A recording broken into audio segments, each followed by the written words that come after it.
तो किसका मंगल और आखिर ये मंगल है क्या, ये जानने की हम लगातार कोशिश कर रहे हैं। मेरे साथ गेस्ट पैनल लगातार जुड़ा हुआ है, मेरे सहयोगी भी मेरे साथ लगातार जुड़े हुए हैं। अजमेर से अभिजीत दवे और उदयपुर से सहयोगी कपिल श्रीमाली। कपिल, मैं आपके पास आ रहा हूं। इंटरेस्टिंगली उदयपुर में पंचायत समितियों में से कांग्रेस को 10 में बहुमत मिला है, भाजपा को 8 में, जनता सेना एक जगह बहुमत ले गई। अगर आप विधानसभा वार विश्लेषण कर पाए कपिल इस वक्त, तो बताइए किस तरह की स्थिति उदयपुर में दिख रही है।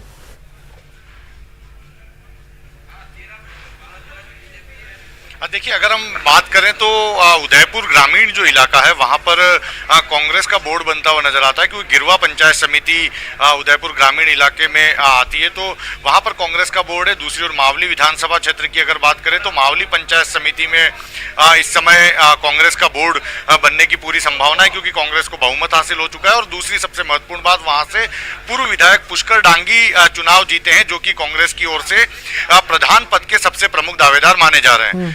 वल्लभनगर की बात करें तो वल्लभनगर से भारतीय जनता पार्टी के जो सदस्य हैं वो ज्यादा संख्या में जीतकर सामने आए। तो वहीं बिंडर में त्रिशंकु बात सामने आई है, क्योंकि जनता सेना के जो पंचायत समिति सदस्य सर्वाधिक जीते जरूर है, लेकिन उनको अभी पूर्ण बहुमत नहीं मिल पाया। एक सीट की बिंडर में जनता सेना को कमी रह गई। ऐसे में बिंडर के अंदर जो दूसरे जो पंचायत समिति के सदस्य हैं उनके मान मनोबल का दौर इस समय सभी पार्टियों ने मिलकर शुरू कर दिया है। बिंडर में सबसे महत्वपूर्ण बात मैंने पहले भी बताया कि भाजपा और कांग्रेस पूरी तरह से धराशायी हुई है, और भाजपा और कांग्रेस से बगावत कर जनता सेना और कुबेर सेना ने आगे कदम बढ़ाया था। तो जनता सेना 9 सीटों पर जीत हासिल की है, तो वहीं कुबेर सेना ने 4 सीटों पर जीत हासिल की है।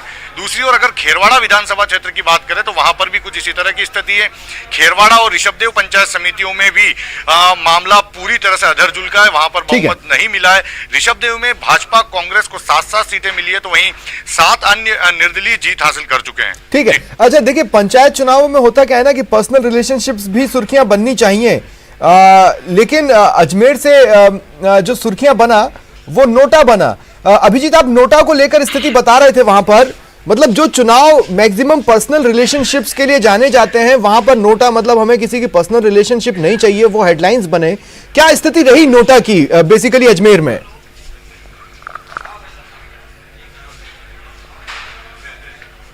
आपने सही कहा, ये सबके लिए एक चौंकाने वाला आंकड़ा था। जब ईवीएम मशीनें खुली और वोटों की गिनती का काम शुरू हुआ तो किसी ने ये अपेक्षा नहीं की थी कि नोटों पर इतने ज्यादा वोट हासिल होंगे। एग्जैक्ट फिगर निर्वाचन विभाग अब से कुछ देर बाद निकाल के देगा, लेकिन मोटे मोटे तौर पर जिला परिषद की अगर हम बात करें 32 वार्डों के लिए कई 1 दर्जन से ज्यादा वार्ड ऐसे हैं जहां पर नोटा के खाते में 700 से 800 वोट गए हैं। ये काफी मायना इसलिए भी रखते हैं क्योंकि पंचायत समिति और जिला परिषद के चुनावों में जो है बहुत सीमित दायरा रहता है, ज्यादा फैलाव का क्षेत्र नहीं होता है, और व्यक्तिगत संपर्क जिसकी आप बात कर रहे थे प्रत्याशियों का और मतदाताओं के बीच में, वो ज्यादा अधिक होता है। इस लिहाज से नोटा के प्रति लोगों का झुकाव जो है वो कहीं ना कहीं इस चीज को भी दर्शाता है कि उनकी उम्मीदवारों के प्रति क्या सोच रही है, या फिर ये बात भी है कि जो अपने गांव के विकास की कल्पना मतदाता करता है और हर चुनावों में वही मुद्दे हावी होते आए हैं, चाहे वो इससे पहले के चुनाव हो चाहे वो अब का चुनाव रहा हो, मुद्दे वो के वही रहे। मुद्दे कभी नए पैदा नहीं हुए। बिजली, पानी, स्वास्थ्य, चिकित्सा, शिक्षा, ये तमाम मुद्दे जो है वही हावी रहे। इसको लेकर भी मतदाताओं का जो है वो मन काफी विपरीत दिशा में गया और बड़ी संख्या में नोटा के खाते में वोट यहाँ पर अजमेर में भी गिरे हैं। कुछ अधिकृत आंकड़े जो है वो कुछ देर बाद जारी होंगे, लेकिन जैसा मैंने आपको बताया कि पंचायत जिला परिषद के हर वार्ड में औसतन 400 से 500 वोट जो हैं वो नोटा के खाते में गए, और कई वार्ड तो ऐसे हैं जिला परिषद के जिनमें हार जीत का अंतर जो है वो 100 या 300 या 200 के बीच में ही रहा है। तो ऐसे में नोटा के खातों में गए वोटों की भूमिका क्या रही होगी, इसका अंदाजा भी लगाया जा सकता है। स्वप्न, बिल्कुल, खेल तो बिगाड़ा गया होगा। तो ऐसे में गांव में जड़े जमाने और गांव से जड़े उखाड़ने की जो सियासी जंग थी उसमें नोटा ने एक स्पेशल तड़का जरूर डाला है। ओम सैनी जी, मैं आपके पास आ रहा हूं। आप शुरुआत में बात कर रहे थे कि काफी जातिगत चीजें बनी, काफी जातिगत चीजें हुई। उस लिहाज से देखें तो देखिए स्थिति वही की वही है कांग्रेस के लिए जो 2018 में थी, उससे कोई बहुत ज्यादा आगे चली नहीं है। लेकिन एक जो लॉस देखने को मिलता है वो लॉस देखने को मिलता है डूंगरपुर में, जहां एक वक्त राहुल गांधी अपने 2018 के विधानसभा चुनावों का आगाज करते हैं हर हर महादेव का नारा लगाकर। वहां पर बीटीपी अपने आप को मजबूत कर ले, बल्कि एक्सटेंड होते हुए थोड़ी बहुत उपस्थिति उदयपुर तक आकर दिखा ले जाए। वहीं बीजेपी मेरे ख्याल से जिस वक्त डूंगरपुर में वो आंदोलन चल रहा था उस वक्त कुछ नेताओं के बयान की वजह से भी एक अलग तरह का पोलराइजेशन शायद वहां पर हुआ, जिसका बेनिफिट बीजेपी को वहां मिला, लेकिन कांग्रेस के लिए तो डूंगरपुर नुकसान की बात हो गई।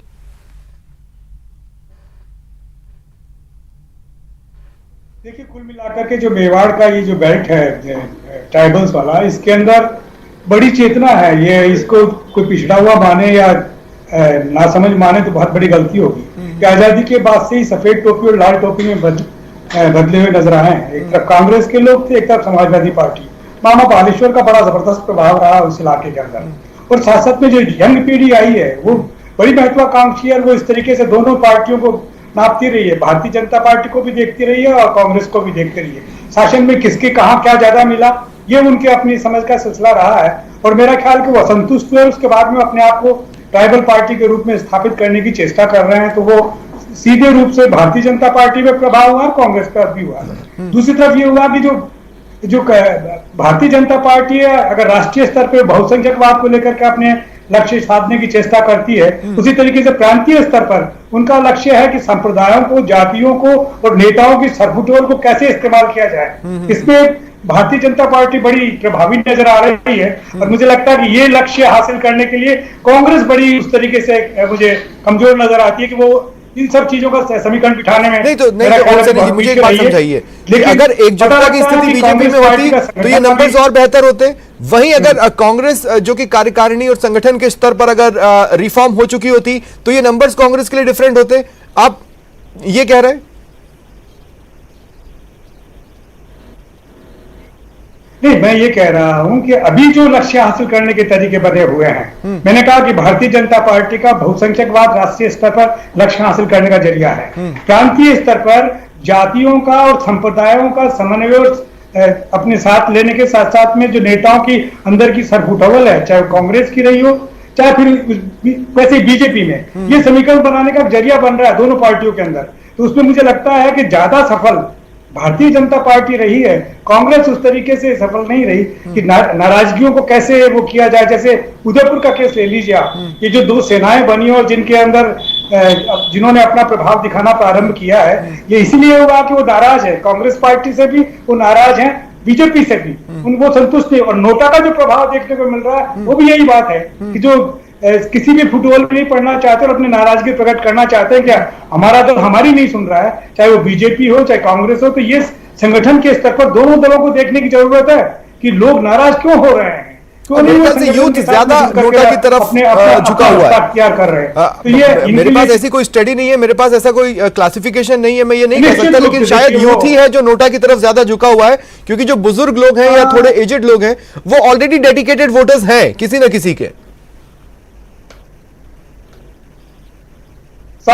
स्वप्निल, वो जो जिंदा को में 5 साल तक इंतजार नहीं करती लोहिया कहा करते थे ना, तो भी नौजवान जो है ये 5 साल तक या 2 साल तक इंतजार नहीं करेंगे, ये तत्काल नतीजे चाहते हैं। तो हनुमान बेनीवाल का इमरजेंसी इसीलिए हुआ है, और जिस तरीके से पंचायत के चुनावों में उनका जो सिलसिला नजर आता है वो इसीलिए आ रहा है, वो तत्काल इशू अपने बनाते हैं और साथ में चले जाते हैं। किसान के मामले पे उन्होंने एनडीए को छोड़ा, बीजेपी को छोड़ा और खट से किसानों के साथ में जुड़ गए, और पारितोषिक उन्हें हासिल हो रहा है इस इलेक्शन के अंदर। तो पंकज मीणा जी, आपने एक बहुत इंटरेस्टिंग बात कही थी। आपने कहा था कि प्रदेश में जो वोटिंग ट्रेंड रहता है वो अमूमन सरकार के तरफ होता है और सारी चीजें। मैं कह रहा हूं कि बीजेपी में वो ताकत क्यों नहीं थी कि वो इस ट्रेंड को तोड़ देता। दूसरी बात यह कि नोटा का तो क्लियर मतलब है ना कि ना आप चाहिए ना सरकार चाहिए। नहीं, देखिए बीजेपी में तो ताकत है, तभी हमने ट्रेंड तोड़ के दिखाया इस बार 2020 के अंदर। और ना केवल ट्रेंड तोड़ा हमने, कांग्रेस के तमाम दिग्गज, उनके परिवारजन सब हारते हुए नजर आ रहे हैं। जहां महेंद्र चौधरी जी जो नागौर से आते हैं वो अपनी पत्नी को हरा बैठे, तो जैसलमेर से आने वाले साले मोहम्मद अपने भाई को हरा बैठे, और रघु शर्मा जी खुद अपने जिले के अंदर हार बैठे।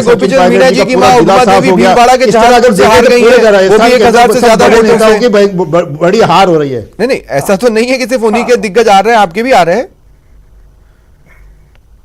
आप ही के विधायक है ये गोपी चुनाव चंद मीणा जी। परिणाम बता रहा है कि पंचायती राज के चुनाव में भारतीय जनता पार्टी पूरी तरीके से एकदम इस वक्त डोमिनेट कर रही है। एक मुझे इस बात का थोड़ा सा आपके एक मैं सुझाव या ऑब्जेक्शन जरूर देना चाहूंगा।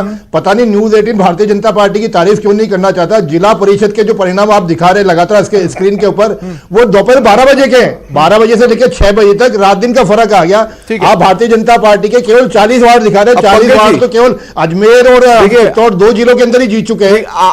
आपने मुझे लग रहा है कि आप कहा- हमारी तारीफ करने में, हमारी प्रशंसा करने में थोड़ी सी कंजूसी कर रहे हैं। ठीक है 2 मिनट सुनिए ना पंकज जी, आपको बुरा लगा, आई एम सॉरी। मैं कह रहा हूं बिल्कुल मैनुअल मिस्टेक है, किसी ने अपडेट नहीं किया होगा, मैनुअल मिस्टेक है। लेकिन सर तारीफ तो मैं कांग्रेस की भी नहीं करूंगा। अगर आपको यह शिकायत है कि मैं भाजपा की तारीफ क्यों नहीं कर रहा, तो नहीं कर रहा सर, क्योंकि जर्नलिस्ट हूं। कांग्रेस का तो काम ही तारीफ करने वाला नहीं हुआ ना। चैनल बैठ के चुनाव बीजेपी की परिणाम बता तारीफ रहे कर रहा हैं हूं कि और आपको कांग्रेस वो उन पसंद है तो लोगों की मैं तरह ही आपके लिए है, हैप्पी हूं, तारीफ मुझे करने बुरा वाला नहीं काम लगेगा। नहीं है। लेकिन मैं बीजेपी की तारीफ क्यों करूंगा या मैं कांग्रेस की तारीफ क्यों कहूंगा? आप लोग भी तो चाहते हैं ना कि एक अच्छा पत्रकार रहे कोई, या आप नहीं चाहते हैं? नहीं, बिल्कुल तारीफ करने से मेरा आशय यह है हाँ। कि भारतीय जनता पार्टी ने इन अशोक गहलोत साहब की जिस प्रकार से डंडा राज में विपरीत परिस्थितियों में जो अच्छा परिणाम दिखाया, उसकी निश्चित रूप से तारीफ होनी चाहिए। और मैं समझता हूं तारीफ ज्यादा यहाँ इस वक्त राजस्थान के रहने वाले गरीब किसान की होनी चाहिए, जिन्होंने तमाम विपरीत परिस्थिति में, तमाम दबाव के बावजूद खुल के मतदान किया, लोकतंत्र को विजय करके दिखाया। ठीक है। और कांग्रेस को ये दिखाया कि आप कितना ही ठीक है, आपका पॉइंट आ गया। देखिए आपको आंकड़ों से प्रॉब्लम थी कि वो अपडेट नहीं हुए, आप मुझसे वो शिकायत करते मैं मान लेता। स्वप्निल में एक बात और कहना चाहूंगा। बीजेपी की तारीफ सर वो मैं कैसे मान सकता हूं? स्वप्निल में एक बात और कहना चाहूंगा। हाँ, बोलिए। स्वप्निल में यहाँ एक बात और कहना हाँ, चाहूंगा। कह दीजिए। स्वप्निल में यहाँ एक बात और कहना चाहूंगा। ये चुनाव अभी जो पंचायती राज के चुनाव हुए हैं, पिछले 10-12 दिन के अंदर वोटिंग हुई है। और ये 10-12 दिन वो 10-12 दिन है जब दिल्ली के अंदर किसान आंदोलन किया जा रहा है, किसानों को भड़का के। हाँ। और ऐसे समय में किसानों के द्वारा कांग्रेस को हराना निश्चित रूप से समर्थन करता है केंद्र किसानों को सरकार के भड़का द्वारा के आप फिर बताइए ना, राजस्थान का किसान अब सीधा देखिए, सीधा भारतीय जनता किसान पार्टी बिल के पर पक्ष में आ- आराम से मैं बातचीत अलग अलग समय पर कर रहा हूं, और कौन भड़का रहा है कौन नहीं भड़का रहा है, और किसको किसान नजर आ रहे हैं, किसको खालिस्तानी नजर आ रहे हैं, किसको कांग्रेसी नजर आ रहे हैं, मैं उस पोर्शन पे जा ही नहीं रहा हूं। मैं उस पोर्शन पर इसलिए बात नहीं करना चाहता क्योंकि उस पोर्शन पर सियासत नहीं चाहिए। अगर वहां किसान है तो उनको सुन लीजिए, अगर वहां किसान नहीं है तो उनको मत सुनिए। नहीं, निश्चित रूप और से वहां पर किसान देश किसी के- भी राजनीतिक चेहरे को मंच देश पर के नहीं आने दे रहे 25 हैं। करोड़ लोगों को सुनने वहां पर के लिए अन्नदाता प्रधानमंत्री एक भी मोदी की सरकार राजनीतिक तैयार चेहरे को मंच बैठी पर है। आकर संबोधन परंतु का जिस इजाजत प्रकार नहीं से दे रहा है। माहौल बनाया जा रहा है कि किसान विरोधी राजस्थान के किसान ने ये दिखा दिया कि हम प्रधानमंत्री नरेंद्र मोदी जी के साथ है। नहीं सर, अगर आप ये संख्या देख रहे हैं तो फिर अगर इसी संख्या के लिहाज से जा रहे हैं तो प्लीज मैच को और बेटर कीजिए। 40% आपके अगेंस्ट भी है, और 40% के प्रति भी आपकी उतनी जिम्मेदारी बनती है जितनी 60% के प्रति बनती है, अगर सिर्फ इन्हीं आंकड़ों की बात है पंकज जी। लेकिन ठीक है, मैंने इसीलिए कहा ना, मैं उस साइड नहीं जाना चाहता हूं। मैं फिलहाल मैंडेट के मायने पर रहना चाहता हूं। आरसी चौधरी साहब मैं आपके पास आ रहा हूं, और आरसी चौधरी साहब मैं आपके पास बहुमत आज किसान बिल के साथ में है। ठीक है। आप इस चीज को नकार नहीं सकते। और अगर हमको इस तरीके वैसे से ये इस चीज का मैंडेट नहीं है करना है तो आज 60% कांग्रेस के तो फिर खिलाफ आप ये है। मानिए नोटा का एक एक वोट इसलिए भी है क्योंकि उनकी आप किसी की भी सियासत से मन उनका फटा है, उनका मुंह कड़वा हुआ है, इसीलिए नोटा पे भी बहुत अच्छे खासे वोट पड़ गए। अजमेर जैसी जगह पर जरूर सोचिएगा पंकज जी, अजमेर में नोटा पर वोट क्यों जा रहा है। बहरहाल आरसी साहब, नोटा पर वोट जा रहे हैं तो वो तो आपके साथ भी नहीं है।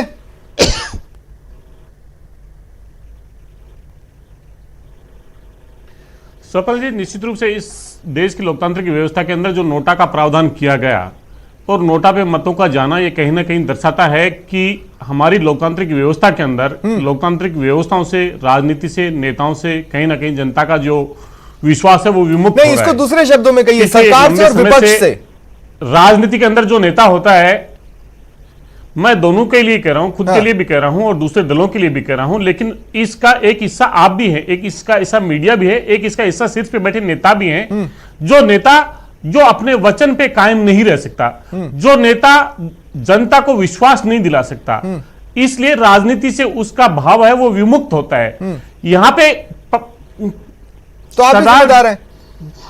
सरदार ने एक वक्तव्य कहा था कि किसी की निंदा करना सबसे आसान काम है और ज्यादातर लोग इसी में करते रहते हैं। सबसे मुश्किल काम है अपनी उपलब्धियों को बताना। मैं गुजारिश करना चाहूंगा, हम निंदा से किसी तो आसिफ राजनीतिक साहब, विश्वास नहीं उठाना चाहते। अरे, हमारा जो ऑफ राज्य टॉपिक के मुझे एक बात मुख्यमंत्री हैं, बताइएगा, पार्टी का सिर्फ नेतृत्व है, मुझे एक उनके बात करीबी बताइए देश कि के किसी सामने की ऐसे निंदा कौन सा करना तस्वीर आसान है है जिससे विमुक्त हो। और किसी की तारीफ आज करना जब भारतीय मुश्किल। जनता पार्टी आसिफ साहब, मुझे एक बात किसान बताइए, बिलों को लेकर अशोक गहलोत जी ने कई बार बताया कि कब कब केंद्र ने तारीफ की है किसानों की सफलता मानते हैं इस बिल की, अशोक गहलोत जी की, प्रदेश सरकार की, लेकिन प्रदेश सरकार ने कब केंद्र सरकार की तारीफ की है, मुझे एक बार याद दिलाएंगे?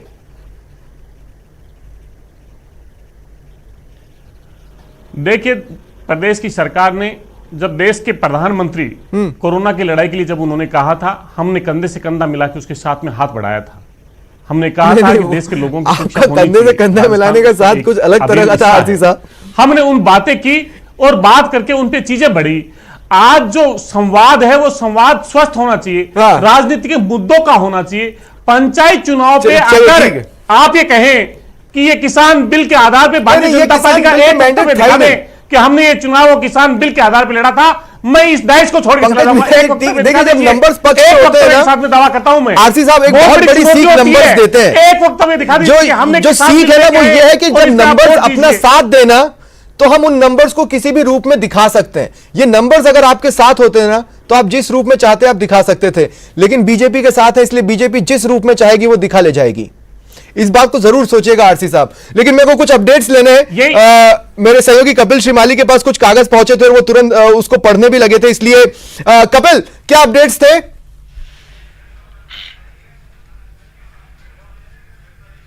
देखिए, मैं कुछ रोचक जानकारियां देना चाहूंगा। हाँ। जो परिणाम सामने आ रहे हैं उसमें भारतीय जनता पार्टी को बड़े झटके लगे हैं, जिसमें निवर्तमान जिला प्रमुख शांतिलाल मेघवाल चुनाव हार चुके हैं। तो वहीं पूर्व उप प्रधान और जो कि गुलाबचंद कटारिया के बेहद करीबी माने जाते हैं तखत सिंह भी अपना चुनाव हार चुके हैं। तो वहीं खेरवाड़ा से पूर्व विधायक नानालाल आहारी के पुत्र सोनू आहारी भी इस समय चुनाव हार चुके हैं। भारतीय जनता पार्टी को ये 3 बड़े झटके लगे, लेकिन बीजेपी के लिए एक राहत वाली बात यह है कि उनके जिला प्रमुख के जो महिला दावेदार जो भी थी वे सभी चुनाव जीत चुकी है। तो वहीं कांग्रेस की ओर से अभी तक एक जिला प्रमुख के जो प्रमुख दावेदार थी सीमा चोरडिया, वो चुनाव हार चुकी है। लेकिन कामिनी गुजर जो कि कांग्रेस की ओर से जिला प्रमुख की संभावित दावेदार मानी जा रही है, उन्होंने जीत हासिल की है। ठीक है, क्लोजिंग कमेंट दे दीजिए ओम सैनी जी। मेरे पास 1 ही मिनट बचे हैं। एक्चुअली मजा बहुत आ रहा था डिबेट में, लेकिन फिर भी अब क्लोजिंग कमेंट का टाइम आ गया है। ओम सैनी जी। हाँ बिल्कुल, देखिए इससे मैं ये कह रहा था कि आश्चर्य की बात यह है कि गुलाबचंद जी कटारिया जो कि बड़ा स्थापित नेता है, प्रांतीय स्तर पर भी और राष्ट्रीय स्तर पर भी भारतीय जनता पार्टी में उनका सम्मान है, उनके विधानसभा क्षेत्र में, उनके एरिया में अगर भारतीय जनता पार्टी हारती है, जिस तरीके से पराजित होती है, तो ये चिंता का विषय है। भारतीय जनता पार्टी को इस पर बिल्कुल, और दोनों ही दलों को सोचना होगा। उनके दिग्गजों के प्रभाव क्षेत्र वाले हिस्से में उनके दिग्गजों के रिलेटिव्स हार रहे हैं, और उसके अलावा भी अन्य तरह के जो समीकरण बने हैं, दोनों दलों को एक बार ड्राइंग बोर्ड पर बैठकर सोचना तो होगा कि ग्रामीण क्षेत्रों में उनसे क्या गलतियां हो रही हैं। ठीक है, नंबर्स जैसे भी हैं, लेकिन फाइट की स्थिति तो दिख रही है। बहुत बहुत शुक्रिया आप सभी का मेरे साथ जुड़ने के लिए और इस चर्चा में शामिल होने के लिए। किसका मंगल, इसका जवाब आगे भी आपको मिलता रहेगा न्यूज़ 18 राजस्थान पर। फिलहाल इतना ही, नमस्कार।